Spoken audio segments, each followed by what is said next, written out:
Hello guys, welcome back to our channel Fantasy World. இன்னைக்கு என்ன வீடியோல என்ன பார்க்க போறோம் அப்படின்னா கேப்டன் சுபாசா ஜூனியர் யூத் ஆர்க்கோட எபிசோட் 39 கான எக்ஸ்பிளனேஷன் தான். இந்த எபிசோட் ஸ்டார்டிங்ல ஹாம்பர்க் vs முயின்சிக்கான கேம் வந்து காட்டுறாங்க. சினேட்டர் வந்து அந்த இடத்துல அவனோட ஃபயர் ஷாட்டை போட்டு இப்ப ஃபர்ஸ்ட் கோலை முயின்சி டீமுக்கு எடுத்து கொடுக்குறான். ஹாம்பர்க் டீம் வந்து 2 பாயிண்ட் இருக்காங்க. ஹாம்பர்க்ல வாகபைஸ் வந்து உள்ள ஆடல வெளியே தான் இருக்கான். சினேட்டரோட ஒரு ஃபயர் ஷாட்டை தடுத்துக்கு ஹாம்பர்க் டீமோட கோல் கீப்பருக்கு வந்து கை உடைஞ்சு போச்சு. அவனுக்கு வந்து சுத்தமா விளையாடுற கண்டிஷன்ல இல்ல. அதனால உங்க கோச் வந்து இப்ப வாகபைஸை உள்ள இறங்க சொல்றாரு. சினேட்டர் வந்து கேமுக்குள்ள அடுத்துமே வாகபைஸ் ரெடி ஆயிரு அப்படின்னு சொல்லிட்டு அவனோட ஃபயர் ஷாட்டை கொடுக்குறான். இது வந்து வாகபைஸ் சூப்பராவே ஜம்ப் பண்ணி கேட்ச் பண்றான். அதோட ரெஃபரியுமே வந்து விசில் பண்ணிட்டாரு. சோ இந்த கேம்ல ஹாம்பர்க் டீம் தான் வின் பண்றாங்க. நான் வந்து இந்த வாட்டி வின் பண்ணிட்டேன் சினேட்டர் அப்படின்னு சொல்லிட்டு வாகபைஸ் நினைக்கிறேன். அடுத்த வாட்டி இது வந்து நடக்காது கண்டிப்பா அப்படின்னு சொல்லிட்டு சினேட்டர் நினைக்கிறான். இப்போ ஜப்பானோட first international game Japan vs பரகுக்கான கேம் வந்து ஸ்டார்ட் ஆக போகுது. மேட்ச் பாக்குறதுக்காக சுபாசாவோட ஃப்ரெண்ட்ஸ் எல்லாரும் நான்கட்ஸ்ல இருந்து வந்திருக்காங்க. சுபாசா வெங்கட ஆளே காணோம் அப்படின்னு சொல்லிட்டு அவங்க வந்து கிரவுண்ட்ல தேடி பாக்குறாங்க. அவன் வந்து ஃபீல்டுக்குள்ள எல்லாம் வெளியே தான் இருக்கான். அவன் வந்து பரகு டீம் பிளேயர்ஸ் எல்லார்கிட்டயுமே வந்து ஜாலியா போய் நின்னு பேசிக்கிட்டு இருக்கான். நான் வந்து இன்னும் கொஞ்ச நாள்ல பிரேசிலுக்கு தான் வரப்போறேன் அப்படின்னு சொல்லிட்டு சுபாசா அவங்க எல்லார்கிட்டயும் சொல்றான். அப்படியே நாங்க எல்லாருமே அங்க வந்து நிறைய கேம்ஸ் விளையாடுறதுக்காக வருவோம். நம்ம எல்லாரும் அப்ப வந்து சேர்ந்து விளையாடலாம் தம்பி அப்படின்னு சொல்லிட்டு அவங்க எல்லாம் சொல்றாங்க. இப்ப ஜப்பான் டீமோட ஸ்டார்டிங் லைன் யார் யாரு அப்படின்றத அந்த டிவில வந்து டெலிகாஸ்ட் பண்றாங்க. அதுல வந்து சுபாசாவோட பேரு இல்ல. கேமோட ஸ்டார்டிங்ல இருந்து பரகு டீம் தான் சூப்பரா விளையாடிட்டு இருக்காங்க. எடுத்தோனே 2 பாயிண்ட் எடுத்துறாங்க. ஜப்பான் டீம் வந்து 1 பாயிண்ட் கூட இன்னும் எடுக்கல. சுபாசாவும் அதுல இருக்க பிளேயர்ஸோட ஸ்கில்ஸ் எல்லாம் பார்த்து ரொம்பவே இம்ப்ரெஸ் ஆயிடுறான். இதான் வந்து ஒரு ப்ரோஸோட மூவா ரொம்பவே சூப்பரா இருக்கு அப்படின்னு சொல்லிட்டு அடுத்து ஃபர்ஸ்ட் ஹாஃப் முடிஞ்சு செகண்ட் ஹாஃபோட ஃபர்ஸ்ட் 5 நிமிஷத்துலயே வந்து தேர்ட் பாயிண்ட்டுமே பரகு டீம் வந்து எடுக்கிறாங்க. நீங்க வந்து சுபாசாவை இப்ப கண்டிப்பா உள்ள இறக்கியதான் ஆகணும் அப்படின்னு சொல்லிட்டு இசிசாக்கி வந்து கத்துறான். இதை பார்த்துட்டு ஆடியன்ஸ் எல்லாருமே வந்து சுபாசா சுபாசான்னு சொல்லிட்டு இனிமே சத்தமா கத்த ஆரம்பிக்கிறாங்க. ஏன்னா சுபாசா வந்து ஆல்ரெடி ரொம்பவே ஃபேமஸ் தான். மிடில் ஸ்கூல் படிக்கிறப்ப வந்து இந்த மாதிரி நேஷனல் சாம்பியன்ஸ் எல்லாம் வின் பண்ணி கொடுத்திருக்காங்க ஜப்பானுக்காக. அதனால ஒட்டுமொத்த ஸ்டேடியமே சேர்ந்து சுபாசா சுபாசான்னு சொல்லிட்டு ஒரே மாதிரி சவுண்டா கத்திக்கிட்டே இருக்காங்க. இதை பார்த்து ஜப்பான் பிளேயர்ஸ்க்கு ரொம்ப ஷாக்கிங்கா போகுது. ஜப்பான் டீமோட கோச்சுமே வந்து சுபாசா நீ அதை கேட்டல, ஜப்பான் டீமோட ஃபுட்பால மாத்தணும் அப்படின்னா அது வந்து ஒன்னால தான் முடியும், நீ இப்ப உள்ள இறங்க அப்படின்னு சொல்லிட்டு சொல்றாரு. சுபாசா கேமுக்குள்ள வந்தோடனே அவன் தான் வந்து பால் வெளியே இருந்து த்ரோ பண்றான். அவன் நார்மலா த்ரோ பண்ணா பால் அவ்வளவு லாங்கா போகாது அப்படின்னு சொல்லிட்டு கீழே பிச் பண்ணி பால் வந்துட்டு செம்ம லாங்கா ஆப்போனன்ட்டோட கோலுக்கு பக்கத்திலே த்ரோ பண்ணி விட்டுறான். அதை ஜப்பான் டீம் பிளேயர் வந்துட்டு தலையிலே தட்டி கோலை மேக் பண்ண பாக்குறான். பட் அந்த பால் வந்துட்டு கோல் போஸ்ட்ல அடிச்சு ரிட்டர்ன் ஆகுது. என்னதான் அந்த கோல் மிஸ் ஆயிருந்தாலுமே அந்த பிளேயர் வந்துட்டு சுபாசா கிட்ட நீ வந்துட்டு சூப்பராவே த்ரோ பண்ண அப்படின்னு சொல்றான். அப்ப சுபாசாவும் எல்லாரையும் பார்த்து நம்ம வந்து இந்த கேம்ல வின் பண்றதுக்கு சான்ஸ் இருக்குது, நம்ம வெறும் 3 பாயிண்ட் தான் பின்தங்கி இருக்கோம், நம்மளால கண்டிப்பா வின் பண்ண முடியும் அப்படின்னு சொல்லிட்டு எல்லார்கிட்டயும் சொல்றான். என்னடா இது நாங்களே ஆல்மோஸ்ட் கிவ் அப் பண்ற நிலைமையில இருக்கிறப்ப இவன் வந்து இப்படி பேசுறானே அப்படின்னு சொல்லிட்டு இவங்க எல்லாருக்கும் இன்னுமே கொஞ்சம் மோட்டிவேஷன் ஆயிருது. ஆமா சுபாசா சொன்னது கரெக்ட் தான். நம்மளோட ட்ரைனிங் கேம்ப்ல எடுத்த பிராக்டிஸ் எல்லாம் நம்ம வந்து வீணாக்க கூடாது, நம்ம ஹார்ட் ஒர்க்கை இதுல வந்து ஃபுல்லா கொடுப்போம் அப்படின்னு சொல்லிட்டு அவங்க கேப்டனுமே இப்ப சொல்றாரு. அடுத்து பரகு டீமோட கோல் கீப்பர் தான் வந்து பால கிக் பண்றான். அவங்க பிளேயர்ஸ் எல்லாரும் தான் பால ட்ரிபிள் பண்ணி கொண்டு வந்துட்டு இருக்காங்க. ஜப்பான் டீம் வின் பண்ணணும் அப்படின்னா நான் தான் மிட்ஃபீல்ட டாமினேட் பண்ணணும், இந்த மிட்ஃபீல்ட் வந்துட்டு என்னோடது அப்படின்னு சொல்லிட்டு சுபாசா வந்துட்டு மிட்ஃபீல்ட்ல இருக்கும்போது கரெக்டா பால் வந்து ஸ்டீல் பண்றான். நான் என்னோட 15 வருஷம் ஃபுட்பால் லைஃப்ல கத்துக்கிட்ட எல்லாத்தையுமே இப்ப உங்க முன்னாடி இறக்குறேன் அப்படின்னு சொல்லிட்டு சுபாஷ் வந்து வரிசையா 4 டிஃபெண்டர்ஸ் கிட்ட சூப்பராவே டாச் பண்ணிட்டு இப்ப முன்னாடி வரான். 4 டிஃபெண்டர்ஸை தாண்டி வந்தோடனே அப்படியே அவன் நிப்பாட்டிட்டு பால வந்து டைரக்டா அவனோட டிரைவ் ஷாட்டுக்கு எய்ம் பண்ணி பால ஷூட் பண்ணவும் செய்யறான். பாலுமே கரெக்டா கோலுக்குள்ள போய் உழுகுது. ஃபர்ஸ்ட் கோல் ஜப்பான் டீமுக்கு சுபாஷா எடுத்து கொடுக்குறான். சுபாஷா நீ வந்து ரொம்பவே அமேசிங் அப்படின்னு சொல்லிட்டு சனாயக்கெல்லாம் ஆனந்த கண்ணீரே வந்துருது. சுபாஷோட அம்மா அப்பாக்கு வந்து ரொம்பவே பெருமையா இருக்குது. சுபாஷா இது நடக்கும்னு சொல்லிட்டு தான் நான் நம்பினேன், நான் நம்பின மாதிரி இப்ப நடக்குது, ஜப்பான் டீம் வந்து கண்டிப்பா சேஞ்ச் ஆக போகுது அப்படின்னு சொல்லிட்டு காட்டுக்கிட்டே நினைக்கிறாரு. அடுத்த கேம்ல கொஞ்ச நேரத்துக்கு அப்புறமா ஜப்பான் டீமுக்கு ஒரு ஃப்ரீ கிக் கிடைக்குது. அதை சுபாஷா தான் பண்றதுக்கு வரான். அவனுக்கு முன்னாடி சவர் மாதிரி நிறைய டிஃபெண்டர்ஸ் நின்னுகிட்டு இருந்தாலும் பால் வந்து கர்வா கரெக்டா கோலுக்குள்ள மேக் பண்ணவும் செய்யறான். பனானா ஷாட் அப்படின்னு சொல்லிட்டு இதுக்கு ஒரு பேரு. ரொம்பவே இம்ப்ரெசிவ். அவனோட மூவ்மெண்ட்லாம் வந்துட்டு இனிமே ஷார்ப் ஆகிட்டே தான் வந்துகிட்டு இருக்கு அப்படின்னு சொல்லிட்டு கோச் ரோ சுபாசாவை பார்த்து நினைக்கிறேன். இப்ப ஜப்பான் டீம் 2 பாயிண்ட் எடுத்துறாங்க.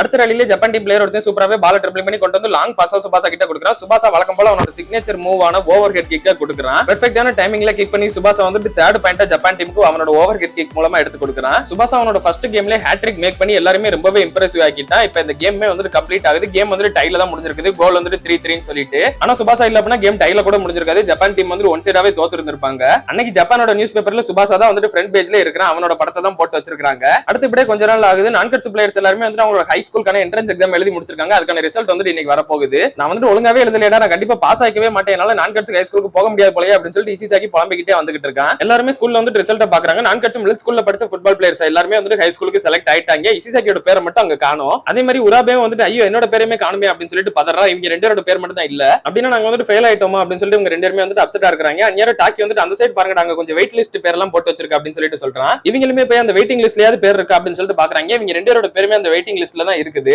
இந்த வெயிட்டிங் லிஸ்ட் எதுக்கு அப்படின்னா இப்ப செலக்ட் ஆயிருக்க ஒரு சில பேர் வந்துட்டு அங்க இந்த ஸ்கூலுக்கு வரல அப்படின்னு சொல்லிட்டு சொல்லிட்டாங்க அப்படின்னா அந்த வெயிட்டிங் லிஸ்ட்ல இருந்து 1-2 பேரை இங்க தூக்கி மாத்திக்கிடுவாங்க. அதுக்கு தான். அதனால இசிசாக்கி ஓட்டம் 2 பேர் ஓடி போயிட்டு இப்ப செலக்ட் ஆயிட்டு யாராவது ஸ்கூலுக்கு ஜாயின் பண்ணாம இருக்கீங்களா, அந்த மாதிரி யாராவது இருந்தா சொல்லுங்க சொல்லுங்க அப்படின்னு சொல்லிட்டு கேட்டுக்கிட்டு இருக்காங்க. இசிசாக்கி எல்லாம் நேரா இசாவா கிட்ட வந்துட்டு எவனுமே ஒத்துக்கல அப்படின்னா எனக்கு வேற வழியே இல்ல மாப்ள, உனே இந்த ஸ்கூல்ல விட்டு அடிச்சு துரத்திட்டு நான் இந்த ஸ்கூலுக்குள்ள ஜாயின் பண்ணிக்கிறேன் பாத்துக்க அப்படின்னு சொல்றான். இன்னொரு பக்கம் மிசுகிக்குமே வந்துட்டு அவன் ஆசைப்பட்ட மாதிரி மெடிக்கல் ஸ்கூல்லே வந்துட்டு அவனுக்கு ஹை ஸ்கூல் ஆப்பர்ச்சுனிட்டி கிடைச்சிருது. மாச்சமாவும் ஃபுரானோ ஹை ஸ்கூல்ல ஜாயின் பண்ணிட்டான். அப்புறம் சோடா அப்புறம் குண்டா ஒரு கோல் கீப்பர் பந்திரமா நாகனிஷி அவங்க 2 பேரும் ஒரே ஸ்கூல்ல ஜாயின் பண்ணிட்டாங்க ஹை ஸ்கூலுக்கு. அன்னைக்கு நைட்டே சுபாசா வந்துட்டு சனாய்க்கு கால் பண்ணி நான் வந்து நாளைக்கே பிரேசிலுக்கு கிளம்ப போறேன் அப்படின்னு சொல்றான். எதுக்கு இப்படி சடனாவே நீ கிளம்புற, இன்னும் கிராஜுவேஷனே முடியலையே அப்படின்னு சொல்லிட்டு சனாயை கேக்குறா. ஆமா இன்னுமே முடியல தான், ஆனா நான் வந்து ரொம்பவே லக்கின்னு சொல்லிட்டு நினைக்கிறேன். இந்த மாதிரி ஃப்ரெண்ட்ஸ் கிடைச்சதுக்கு நான் வந்து ரொம்பவே லக்கி தான். அதனால அவங்களோட மூஞ்ச பார்த்து என்னால இந்த மாதிரி போயிட்டு வரேன்னு சொல்லிட்டு என்னால சொல்ல முடியல, அதனாலதான் அவங்க யார்கிட்டயுமே நான் வந்துட்டு சொல்லாம கிளம்பலாம்னு சொல்லிட்டு இருக்கேன் அப்படின்ட்டு சுபாஷா சொல்றான். அண்ட் நான் உன்கிட்ட எதுக்கு சொன்னேன் அப்படின்னா உனக்கு லாஸ்டா குட் பை சொல்லணும்னு சொல்லிட்டு தான். வாக்கபாயசி மாதிரியே நானுமே வந்துட்டு ப்ரோ ஆகாம திரும்ப ஜப்பானுக்கு ரிட்டர்ன் ஆக போறது கிடையாது அப்படின்ட்டு சொல்றான். இதை கேட்டோன்னே சனாயுமே வந்துட்டு ரொம்ப ஃபீல் பண்றா, சுபாஷா ரொம்ப மிஸ் பண்ணுவோம் அப்படின்னு சொல்லிட்டு. நீ வந்துட்டு உன்னை நல்லா பாத்துக்கோ, எல்லாருக்குமே நான் குட் பை சொன்னேன்னு சொல்லிட்டு சொல்லிரு, இப்போ உனக்கு நான் குட் பை சொல்லிக்கிறேன் அப்படின்னு சொல்லிட்டு சுபாஷா வந்துட்டு அவனோட குட் பை லாஸ்டா சொல்லிட்டு போனை கட் பண்ணிடுறான். அடுத்த நாள் காலையிலே சுபாஷா வந்துட்டு அவங்க அம்மா அப்பா கிட்ட சரி நான் வந்துட்டு இப்ப கிளம்புறேன் அப்படின்னு சொல்லிட்டு கிளம்புறான். ஆனா பஸ்ஸுக்கு இன்னும் டைம் இருக்கு, அதுக்குள்ள வேகமா போறேன் அப்படின்னு சொல்லிட்டு அவங்க அப்பா கேக்குறாங்க.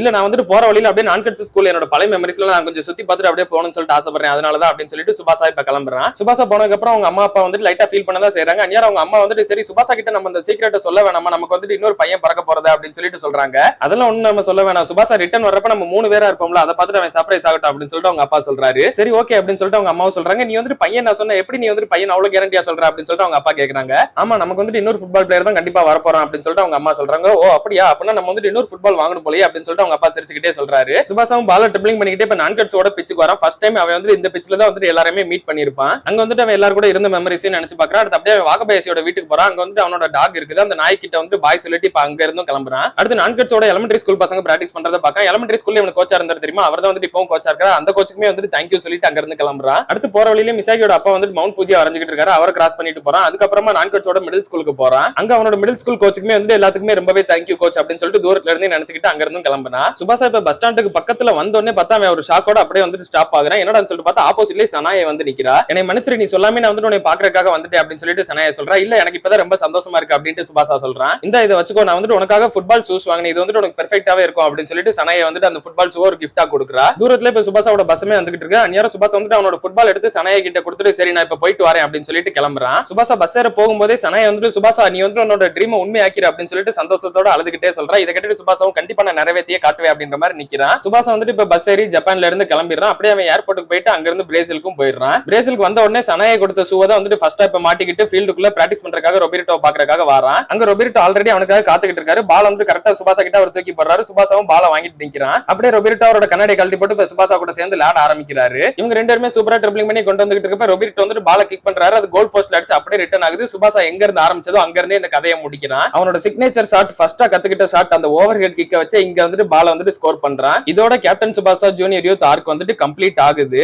இதுக்கப்புறமா கேப்டன் சுபாஷாக்கு எந்த ஒரு அனிமையுமே ரிலீஸ் ஆகல. இப்ப வரை இதுதான் ஒரு எண்டிங்கா கன்சிடர் பண்ணப்படுது. ஆனா மாங்கா படி பாத்தீங்க அப்படின்னா கதை வந்துட்டு இன்னும் கம்ப்ளீட் ஆகல. இதுக்கு அடுத்து நிறைய ஸ்டோரிஸ் இருக்குது. பட் அனிமில இதோட கம்ப்ளீட் பண்ண மாதிரி முடிச்சிட்டாங்க. இதுக்கப்புறமா அனிமி எடுப்பாங்களா இல்லையான்னு சொல்லிட்டு தெரியல. பட் அனிமி வர்றதுக்கான சான்ஸ் வந்து ரொம்பவே கம்மி தான். ஏன்னா எந்த ஒரு அப்டேட்மே இல்ல. இது வந்து 2022ல ரிலீஸ் ஆனது. அதுக்கடுத்து எந்த ஒரு அப்டேட்மே இல்ல. நம்ம இப்போதைக்கு அனிமில இதே ஒரு எண்டிங்கா கன்சிடர் பண்ணிக்கலாம். இதுக்கப்புறம் அனிமி எடுத்தாங்க அப்படின்னா அது ரொம்பவே சந்தோஷம் தான். அப்ப நம்ம அதோட வாய்ஸ் ஓவர் பார்க்கலாம். பட் இதுவே வந்துட்டு ஓரளவு க்ளோசர் கொடுக்குற மாதிரி ஒரு நல்ல கதையா தான் கம்ப்ளீட் பண்ணிருக்காங்க. சுபாஷாவை ஆசைப்பட்ட மாதிரியே ஜப்பான்லயே நம்பர் 1 பிளேயராவும் ஆயிட்டான். இந்த ஜூனியர் யூத் ஆர்க் மூலமா வேர்ல்டுலயே நம்பர் 1 பிளேயராவும் மாறிட்டான். இப்போ அவன் ஆசைப்படுறது இந்த ப்ரோ பிளேயர்ஸ் எல்லாரும் கூட சேர்ந்து விளையாண்டு அதுல வந்துட்டு வேர்ல்டு நம்பர் 1 ஆகணும் அப்படின்றது அந்த ஒரு லீக் தான் வந்துட்டு இதுக்கப்புறம் நடக்க போகுது. பட் அது வந்துட்டு அனிமியா நடக்குமா இல்லையா அப்படின்றது ஒரு பெரிய கேள்விக்குறி தான். அப்படி நடக்கல அப்படின்னா நமக்கு வேற வழியே இல்ல. இதான் ஒரு எண்டிங்கா நம்ம எடுத்துக்கிட்டு ஆகணும். சோ நான் முன்னாடியே சொன்ன மாதிரி இதே நீங்க வந்துட்டு ஒரு எண்டிங்கா கன்சிடர் பண்ணிக்கோங்க. இதோட கேப்டன் சுபாஷாவோட கதை வந்துட்டு கம்ப்ளீட் ஆகுது. இந்த கேப்டன் சுபாஷா அனிமி உங்களுக்கு எந்த அளவுக்கு பிடிச்சிருந்தது, 10க்கு எவ்வளவு ரேட்டிங் தருவீங்க அண்ட் என்னோட வாய்ஸ் ஓவருக்கு எவ்வளவு ரேட்டிங் அப்படின்றதையுமே நீங்க வந்துட்டு மறக்காம கமெண்ட்ல சொல்லிட்டு போங்க. ஏன்னா ஒரு 3 மாசம் இந்த ஒரு அனிமிக்காக மட்டும் தான் நான் வந்துட்டு கம்ப்ளீட்டாவே ஒர்க் பண்ணிக்கிட்டு இருந்தேன். எனக்கு ரொம்பவே ஃபேவரட்டான ஒரு அனிமியும் கூட இது.